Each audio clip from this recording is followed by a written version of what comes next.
Welcome back, everyone. Here's the deal. It has been a week since the final shape launched. As we know, Bungie had really been failing a bunch of targets. Sony had been basically firing shots across their bow, quite directly calling out their management. And, very big picture, if Bungie failed to perform, there are parts of the acquisition agreement that pretty much will give Sony a lot of power, even more power over them. So it's in this context that we now revisit Destiny 2 The Final Shape a week after launch. And guess what? They have actually sort of done it.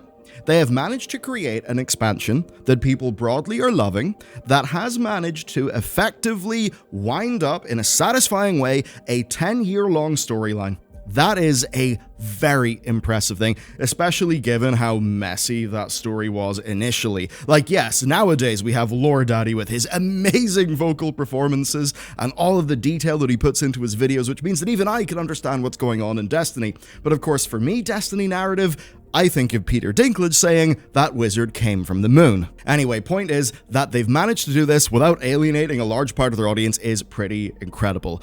And I say that because a year ago, I don't think people would have believed that, right? Just after Lightfall? No, it would not be believed. 6 months ago, after we had been through drama and drama and drama and layoffs, nobody would have believed it, and yet here we actually are. Now, the launch was obviously a bit of a problem. Servers were getting absolutely hammered. Cinematics weren't playing. That did lead to quite a lot of negativity in the initial Steam scores, but those have been climbing up. Now, the raid came out. The raid was beaten after 19 hours of play, and shortly after that, they went and they dropped a big update video, basically spelling out what the future is going to be. First, though, let's check in on the numbers. Love looking at Steam scores, love looking at numbers, and what we can see here is, yes, obviously, a big spike on the launch day, a big spike of negatives as well, but you do see that the negatives are cratering, like the negatives are falling off faster than the positives are falling off. I think that's quite clearly showing that as the technical problems get out of the way, people are generally having a better experience with the content itself. So that's good, and if you take a look at Destiny 2 The Final Shape itself, like its individual product listing in Steam, you actually see it's 79% mostly positive. Again, for a game that is played like Destiny, like a big live service, it is quite hard to maintain a high Steam score, but you see, they got ravaged initially, and then the negative ones pretty much disappear. And you might be wondering, why do the negatives disappear so fast on this chart, but not as fast in the main Destiny chart? The answer is, the main Destiny chart is just everybody playing Destiny, but everybody who then takes the action to click into a separate product and then leave a review there, well, that takes a bit more effort, so I think this would show you what the more engaged audience are doing. People were really pissed off, but then actually it seems they saw the content and they're less pissed off. So this does look like a vindication of at least the initial experience of this expansion. Obviously, though, the technical issues did take a toll, and the one place we really see that is actually the player numbers.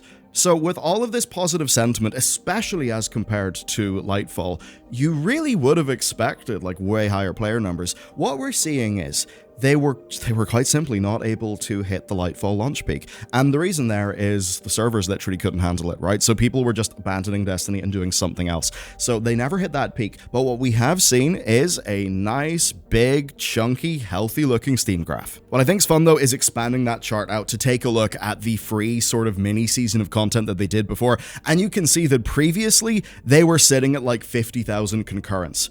When they then did Into the Light, you see that number bump up significantly. So it basically seems that a lot of that momentum is being carried through, and they're doing a pretty good job of reactivating the Destiny player base. And Into the Light really was trying to do that with a lot of how its rewards were designed. Basically, if you hadn't played in a while, it was doing a good job of basically catching you up. So a pretty well executed strategy for getting players back. It's probably sad for Bungie that they won't be dethroning their previous record in concurrency, but I still think that this is a very healthy number, and at the end of the day, they, yes, set a concurrency, a concurrency peak with Lightfall, and then they almost immediately undershot revenue expectations by 45%. So you don't want a flash in a pan, you actually want sort of nice, long-term, healthy player patterns, and I think they might have that here.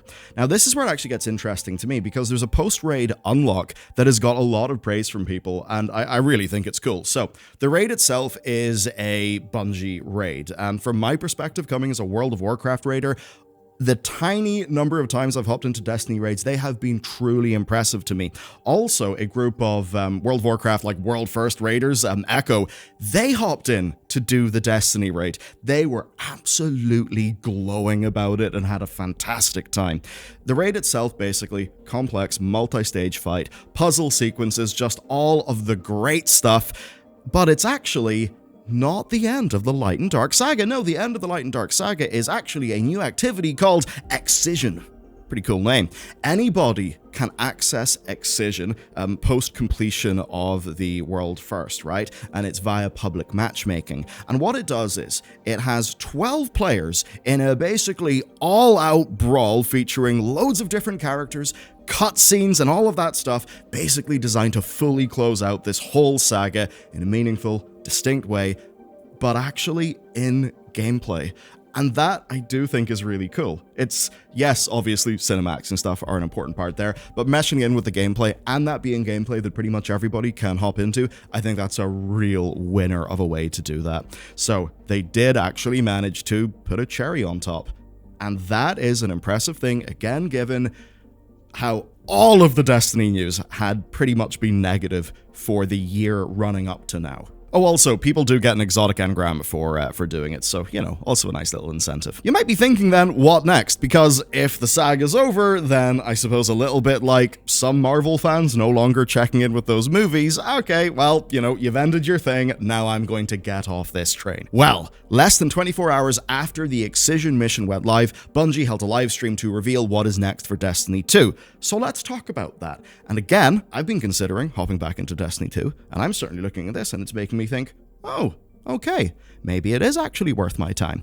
So, what's notable here about Final Shape is we've actually known what's been coming for a good while in terms of post-launch. The delay to the expansion doesn't seem to have changed those plans. What they wanted to do is take the idea of 3-month seasons and all of that baggage from last year and throw them in the bin. Instead, they are doing 3 episodes, each with 6-week-long acts. So you can see there, 3 episodes, 3 acts per episode. You know, the analogy from the Destiny GDC talk about, you know, the trains in the train station. I suppose I see this more as continual heartbeats to keep the live service going rather than big content drops. One of the things that I think was a struggle for the Destiny community is, you know, not every season was of the same level of quality. Some people actually thought that Into the Light was better than some paid seasons, so that was a bit of a problem. And then players' expectations of what day 1 of a new season is, those would often not be aligned with what the season would be giving. So I think they've basically just decided to change up how they're developing things. And certainly when you look at a game like Helldivers 2, which is very much giving people like a lot of smaller moments of engagement and novelty, that does seem to be a sort of successful thing. So let's hop into what they're actually doing. Echoes then. Echoes is an 18-week storyline that unfolds across 3 acts. You go to Nessus and deal with a new threat that, of course, is following the completion of the final shape.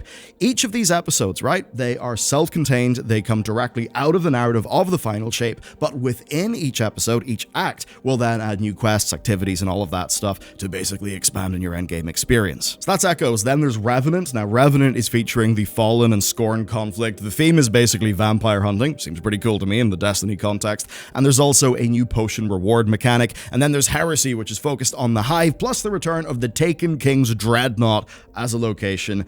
I wasn't there to play the Taken King back in Destiny 1, but fundamentally, that does seem like something that I think I should be sort of excited about, because, well, everybody loves the Taken King. Basically, though, what you can see is a blend of the old and the new throughout all of this stuff.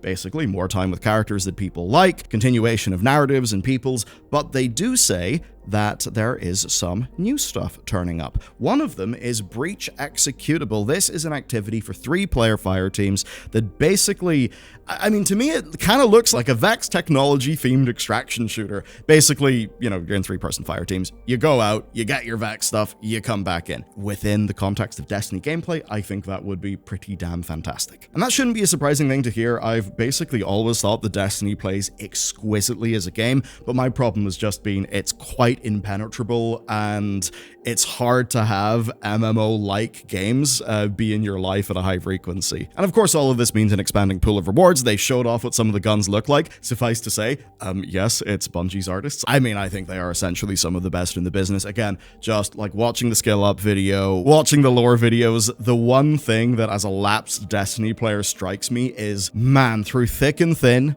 artistically, they have still got it. And speaking of getting it, there's another thing that you will be getting, and that is the seasonal artifact and the season pass. Those, of course, are still going to be a thing. The artifact will basically grow with you as you come out of the final shape and do more challenges, and then in Act 2 and Act 3, it will get a new row of perks. So again, there's a little bit of a log in, unlock a new row of power, which I suppose will probably feel quite engaging if, if Destiny's something you're kind of mainlining now.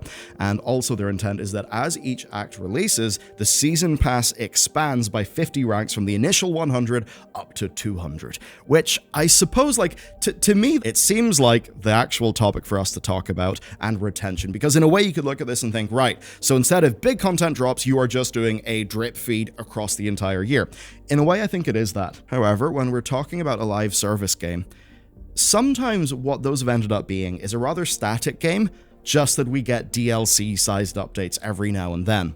But I think in some of the best live service games, it feels less like that, and it is more just, there's always something going on. Again, I think of Helldivers, be it a new weapon, be it a little bit of player narrative forming around whatever way the campaign is going, or maybe whenever the new faction comes in, there's always like something. If you read gaming news websites like PC Gamer, there's always, what are the players currently doing in Helldivers? What's the new shiny thing they've got? What's the drama over a new weapon? I suppose Bungie might be hoping here that this is a more healthy and sustainable way to do it, rather than just having to do 4 seasons a year. Maybe this is them at a marathon pace, more than it's them kind of like sprinting to the next DLC, then sprinting to the next DLC. Obviously, I cannot call this either way. We need to see what this content is like. We need to see how good the value prop is.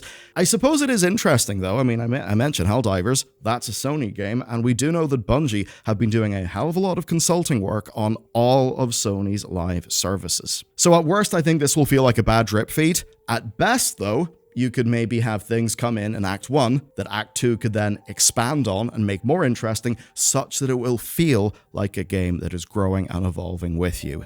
That's, I think, very much the Steelman pitch for this anyway. Of course, the other thing I'll be looking out for, though, is revenue. So throughout all of this, will they be doing any funny business to get more money in? That's been the challenging thing. I do empathize with their position. They need to show results. If they don't show results, they're basically going to get in trouble with their bosses, and Sony will be able to move in and take more control and sort of remove some of the independence that is still left with Bungie. So I can understand wanting to make the line go up, like from that perspective. Absolutely. And generally, they're a business. Yeah, sure, make the line go up. But in the past, they had to make the line go up even when they had bad fundamentals with Lightfall.